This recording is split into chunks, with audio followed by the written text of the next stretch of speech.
First of all, as you have noticed, I finally have an intro video, so that's great. We also have a new logo and we got awards, so we're back on track. Anyway, today we'll be reviewing the Western Digital TV Live Media Player. So this is something if you have like a newer TV but not a smart TV yet, and you want to stream music or movies or pictures from your computer or laptop or a NAS, and you just want to stream it to your television but you don't have a smart television, this is a pretty helpful thing for it. So I'm just going to show you guys around the box, for which I'm going to have to get up, and I'm not going to pause the video to do this. There we go. So as you can see, it's by Western Digital, the hard drive, guys. So it says maximum entertainment, the best movies, shows and music, plus your media. So they also let you stream through a lot of services like YouTube, Spotify, Red Bull TV, also your Facebook account, Ace Tracks Movies, which is not available in Belgium, so I have no idea how that works. But yeah, there's a giant list you can see on what's included, and there's some more text on the back, and I'm not going to read it. So it also obviously comes with DLNA and a lot of supported file formats, so pause the video and you can read all of those. Yeah, so it says easy setup, so it's pretty simple. You just plug one end into the power, plug the other end into your television, and then they forgot to mention you also have to put an internet cable in there because there's no Wi-Fi on this one, and then you can, set it up. So what's inside the box? I'm not going to do a box opening because I've already opened it, because I've been testing this thing for quite a while now. Anyway, what it comes with is the actual Western Digital TV thingy itself, which is an absolute nightmare to keep clean. So can't even get it clean by rubbing it over your pants. As you can see, it's ridiculously small. This is a hand. This is the Western Digital TV thing. It comes with a shiny thing. Probably that's the infrared receptor. And then there's mounts, so you can mount it upside down, or you make some holes, but let screws stick out a little bit, and then you can hang it over that. So it says HDMI, DTS, and of course Dolby Digital. Sides are pretty clean. The front there's a USB 2. And then there's also another USB 2 on the back, which is next to the AV out, so that's one of those combined RGB cables. I also got an HDMI connection, of course, your LAN connection, optical audio, and the power connection. The power brick is just a little adapter, and a lot of rope cable really, and a simple connector like this. And does this help you guys out a bit, or is it too dark now?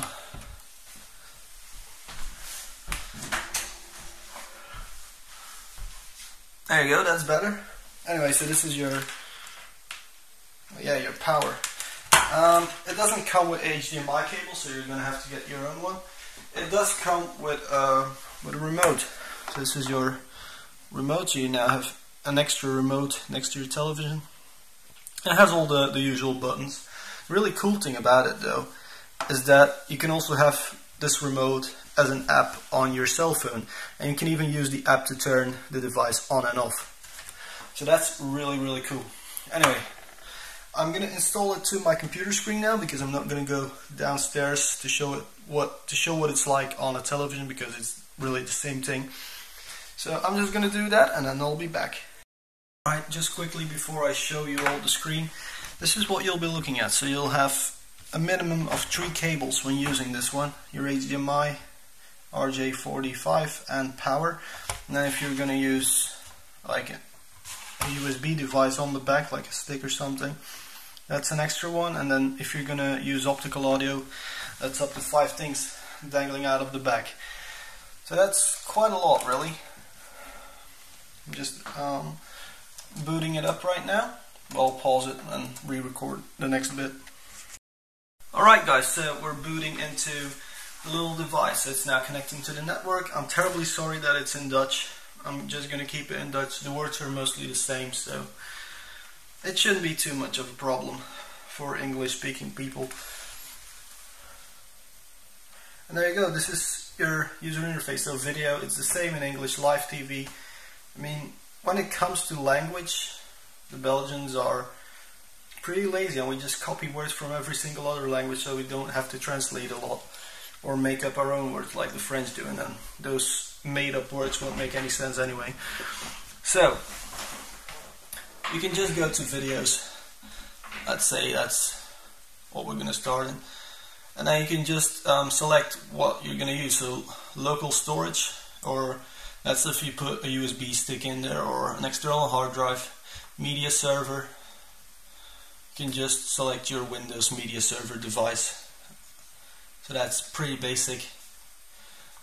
Network share, so your Windows network share, and then you just select which network share you want to use. So in my case, this is the good old Prodigy, which you could just use the remote, or you can of course use your cell phone, but I'm recording with my cell phone so I can't really show you. And then you just get a list of all your folders really, and you can play stuff. Now I can't play stuff here because of copyright stuff. Anyway, what else you can do is in the video menu,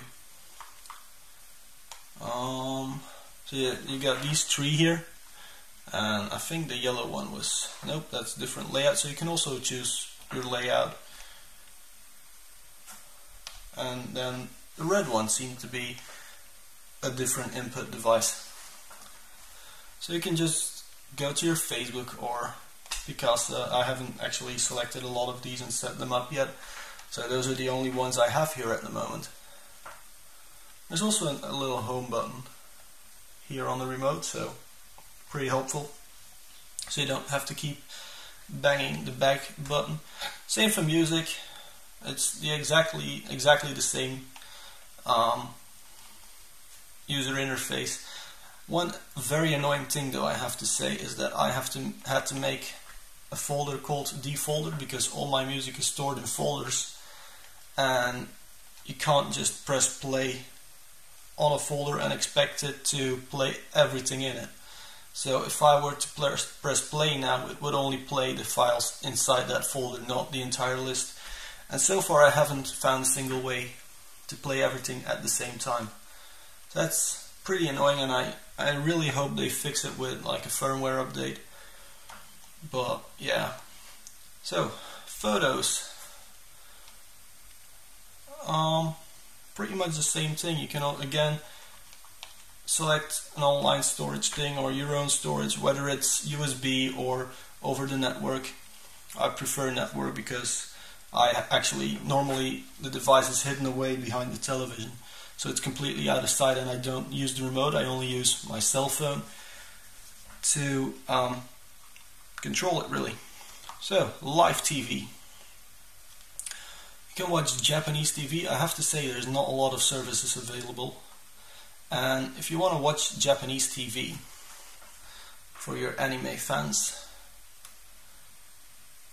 and this is quite a boring wait actually, but then this is your logo. But last time I tried this I had to set up an account, and there you go. So the entire thing is in Japanese.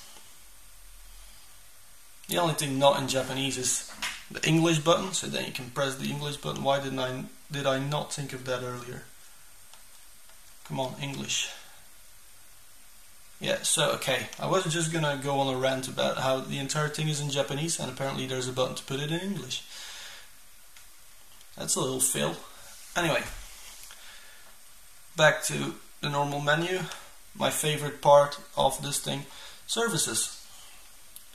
Well, you can watch Netflix, listen to Spotify, check your Facebook account, and play, the stuff on your Facebook account.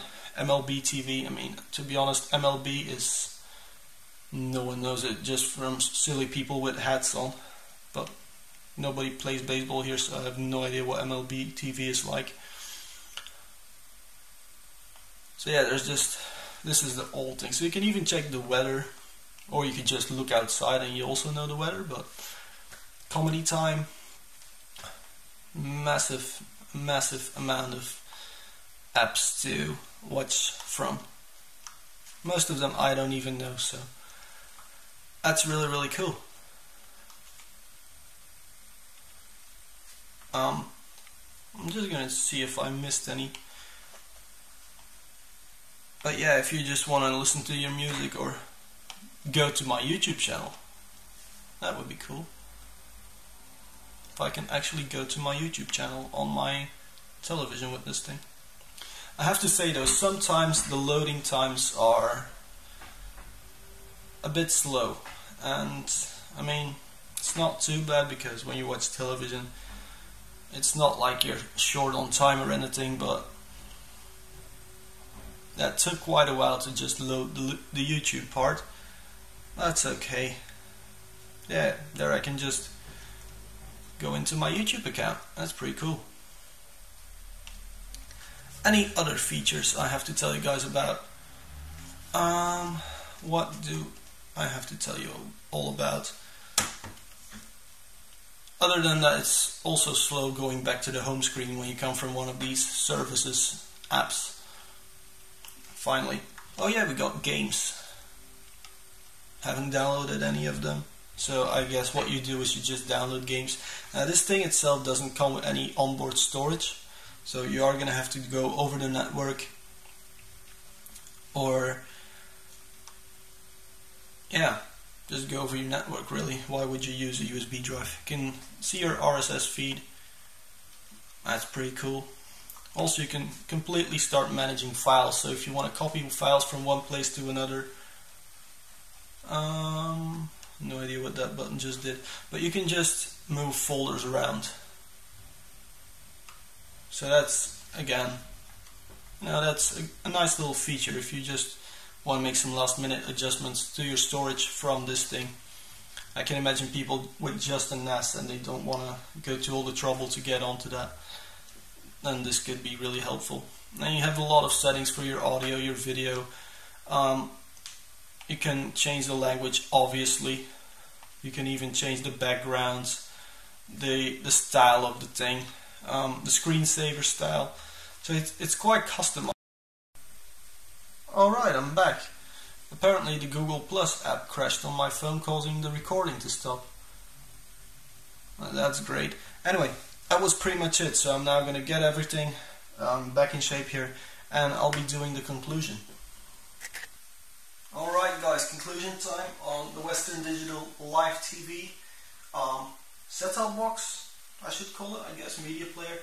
So this thing should rival with stuff like Apple TV, the cheap things. Now, I paid 70 euros for this one, so that's really cheap, and it just offers a lot more functions to your television, which is, it's really helpful. So I have to say, it's really worth the money, especially like me if you don't want to watch movies on your computer but you have all your movies on your computer, or if you just want to watch Netflix but you don't want to set up special devices like an Xbox or PlayStation or a more expensive media player, or you don't have a smart TV, which is really the main reason to buy something like that, is you don't have a smart TV and your TV is still pretty good, especially with the TV I've got. Pretty much brand new, but it's not a smart TV. So then this stuff comes in really helpful. And the main thing I like about this, and it's a shame that I can't show you guys because I've only got one compatible smartphone, even though every Android 2.3 Plus version is compatible with it, is the remote on your phone, and you can even turn the thing completely on and off. Well, not completely obviously, but anyway, you can use your smartphone as a remote control, which is terribly helpful. It's just a remote less that you have to worry about. So with all of that in mind, I'm already going to give it a conclusion. And so the Western Digital Live TV hand-sized media player, I'm going to give it a gold award. I'm not going to give it a platinum award. If they would have put something like Android on it, then it would definitely have been, especially for the money, a gold award, platinum award. So gold for now. And if they fix little issues like music in the folders, which annoys me greatly, if they fix that sort of stuff, they might get up there to platinum. But at the moment, it's, you know, just there in the gold. So I mean, it's still gold, right? They don't have to complain about anything, but and I shouldn't complain for 70 euros. Things I would have liked to see is maybe an SD card reader, so you can take the card out of your camera, but then you can also use the USB connector to hook it up, so it doesn't really matter. So yeah, if you got any questions or comments, feel free to put them into the comment area. And if you want to like the video, I mean, feel free to do that. I really like it when people like videos. And what I like even more is when people subscribe, especially now that I've gone through the trouble of making logos and an intro video. So, thank you very much for watching.